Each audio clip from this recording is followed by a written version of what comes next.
سچی بات ہے کہ ساری عیش اور تفریح کے باوجود میری روح کو سکون میسر نہ تھا۔ یوں لگتا تھا جیسے میں ایک خلا میں معلق ہوں اور کسی وقت بھی زمین پر گر کر میرا وجود پاش پاش ہو جائے گا۔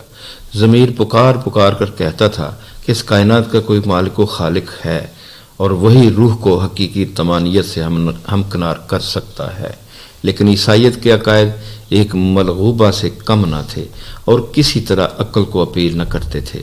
تنگ آ کر میں نے دیگر مذاہب کے مطالعے کا فیصلہ کیا اور اللہ کا شکر ہے کہ میں نے جلد ہی گور مقصود پا لیا۔ السلام علیکم ورحمۃ اللہ وبرکاتہ۔ بسم اللہ الرحمن الرحیم۔ اللہم صلی علی محمد وعلی آل محمد۔ ہم مسلمان کیوں ہوئے، اس سلسلے کی آج کی شخصیت کا تعارف لے کر آپ کی خدمت میں حاضر ہوں۔ آج کی شخصیت کا تعلق امریکہ سے ہے اور ان کا نام بیگم امینہ لاکھانی ہے۔ تو ان کی داستان شروع کرنے سے پہلے میرا یوٹیوب چینل سبسکرائب کر دیں اور بیل آئیکن بھی پریس کر دیں۔ تو ان کی کہانی انہی کی زبانی۔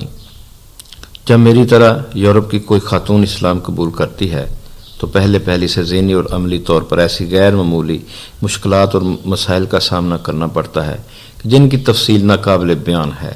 تبدیلی مذہب کے نتیجے میں جس نئی زندگی کا آغاز ہوتا ہے، اس سے انسان بے شمار نئی معلومات حاصل کرتا ہے، اور سب سے بڑھ کر یہ کہ ایک خاتون پر اس نئی حقیقت کا انکشاف ہوتا ہے کہ اللہ کی اس وسیع کائنات میں عورت کی کیا اہمیت و حیثیت ہے۔ یورپی کلچر عورتوں کو اپنے مقاصد کے لیے استعمال کرتا ہے اور اس سلسلے میں ٹی وی کے اشتہارات سے بہت کام لیا جاتا ہے۔ ان اشتہارات میں ان گنت طریقوں سے خصوصاً خواتین کو ترغیب دی جاتی ہے کہ زندگی حسن و دلکشی اور تفریح کا نام ہے اور اس حوالے سے انہیں اپنی خواہشات کی پرورش کرنی چاہیے۔ چنانچہ سمارٹ رہنا گویا یورپ میں آئیڈیل تصور کیا جاتا ہے، اور اس کا بنیادی سبب یہ ہے کہ ایک دبلی پتلی سمارٹ عورت جب لباس زیب تن کرتی ہے تو اس کا ظاہر ہر ظاہری عضو نمایاں ہو کر دیکھنے والوں سے داد وصول کرتا ہے۔ یہ الگ بات ہے کہ اس کی ذہانت اس کی داد طلبی کے نیچے دب کر دم توڑ دیتی ہے۔ چنانچہ یورپ میں ایسی کتابیں لاکھوں کی تعداد میں شائع ہوتی ہیں جن کے عنوان اس طرح کے ہوتے ہیں: سیکس سمبل بننے کے طریقے، دوستیاں کیسے لگائی جا سکتی ہیں، وغیرہ وغیرہ۔ یہ کتابیں عام طور پر وہ بدنصیب لڑکیاں خریدتی اور ان سے استفادہ کرتی ہیں جو حسن اور شخصیت کے اعتبار سے نسبتاً کمتر ہوتی ہیں اور معاشرے کے نارمل حالات میں اپنی قیمت وصول کرنے کی اہلیت نہیں رکھتی۔ یورپ میں عیش و تفریح کی ہر چیز کی خواہش کی جاتی ہے اور ہر چیز کی ایک قیمت ہے۔ اس ماحول اور نظام میں عورت مادی اعتبار سے خوب استعمال ہوتی ہے اور جواب میں وہ بھی دوسروں کو خوب استعمال کرتی ہے۔ سارا نظام ہی اسی ڈب پر چلتا ہے اور میں بھی اسلام قبول کرنے سے پہلے اسی روح میں بہتی چلی جا رہی تھی۔ سچی بات ہے کہ ساری عیش اور تفریح کے باوجود میری روح کو سکون میسر نہ تھا۔ یوں لگتا تھا جیسے میں ایک خلا میں معلق ہوں اور کسی وقت بھی زمین پر گر کر میرا وجود پاش پاش ہو جائے گا۔ ضمیر پکار پکار کر کہتا تھا کہ اس کائنات کا کوئی مالک و خالق ہے اور وہی روح کو حقیقی طمانیت سے ہمکنار کر سکتا ہے، لیکن عیسائیت کے عقائد ایک ملغوبہ سے کم نہ تھے اور کسی طرح عقل کو اپیل نہ کرتے تھے۔ تنگ آ کر میں نے دیگر مذاہب کے مطالعے کا فیصلہ کیا اور خدا کا شکر ہے کہ میں نے جلد ہی گوہر مقصود پا لیا۔ چنانچہ خوش نصیبی سے سب سے پہلے میرا تعارف قرآن حکیم سے ہوا۔ پھر میں نے اسلام کے بارے میں دیگر کتب کا مطالعہ کیا اور یہ دیکھ کر حیران رہ گئی کہ اسلام کی تعلیمات تو بڑی سادہ ہیں۔ اس کے برعکس مختلف مصنوعی ضرورتوں اور جھوٹی خواہشات نے یورپ کے کلچر میں زندگی کو آخری حدوں تک مشکل اور پیچیدہ بنا دیا ہے۔ ابتدا میں مجھے اسلام کی ایک مغربی عورت کے لیے ناقابل عمل محسوس ہوا، اس لیے کہ اس ماحول میں ہر شخص خود نمائی کو ظاہری چمک دمک اور شان و شوکت اور عشرت و مسرت ہی کو زندگی کے لوازم میں شمار کرتا ہے، اور جس طرز زندگی میں یہ سہولتیں نہ ہوں، یورپ میں اسے فاسد اور احمقانہ زندگی سمجھا جاتا ہے۔ چنانچہ اندازہ کیجئے کہ اسلام کو اپنانے کے لیے مجھے فکر و عمل کے سارے ہی سانچے کو بدلنا پڑا۔ اسلام دین دلیل کا مذہب ہے، اس کی کوئی تعلیم بھی فطرت اور منطق کے خلاف نہیں، لیکن چونکہ میں نے ایک طویل مدت ایک ایسے ماحول میں گزاری تھی جہاں آزادی کے نام پر دراصل انسانی ضمیر کو توہین و تذلیل کا نشانہ بنایا جاتا ہے۔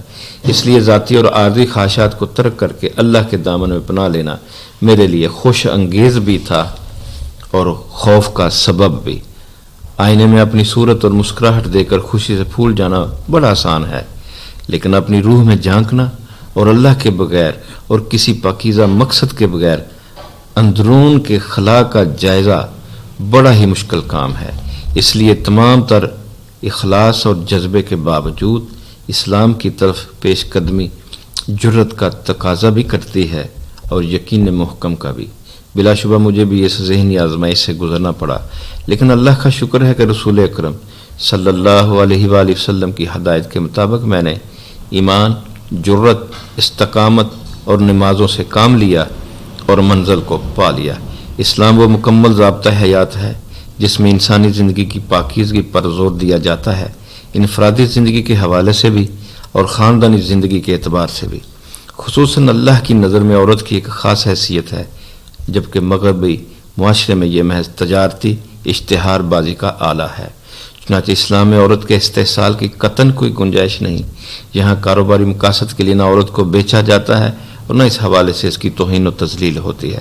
چنانچہ اسلام کی پناہ میں آنے والی ایک عورت کو سمجھ لینا چاہیے کہ خواتین کا اشتہار بازی کی خاطر نمود و نمائش میں حصہ لینا گناہ کبیرہ ہے اور انہیں آنکھیں بند کر کے گناہ کی اس وادی میں نہیں کود جانا چاہیے۔ انہیں احساس کر لینا چاہیے کہ وہ کھلونا نہیں ہیں جنہیں نفس پرست لوگ جس طرح چاہیں استعمال کرتے پھریں، بلکہ وہ معاشرے کا نہایت ہی معزز اور محترم حصہ ہیں اور انہیں خاندانی اور معاشرتی زندگی میں بڑا ہی تعمیری کردار ادا کرنا ہے۔ اس حوالے سے ان پر بڑی ہی نازک ذمہ داری عائد کی گئی ہے۔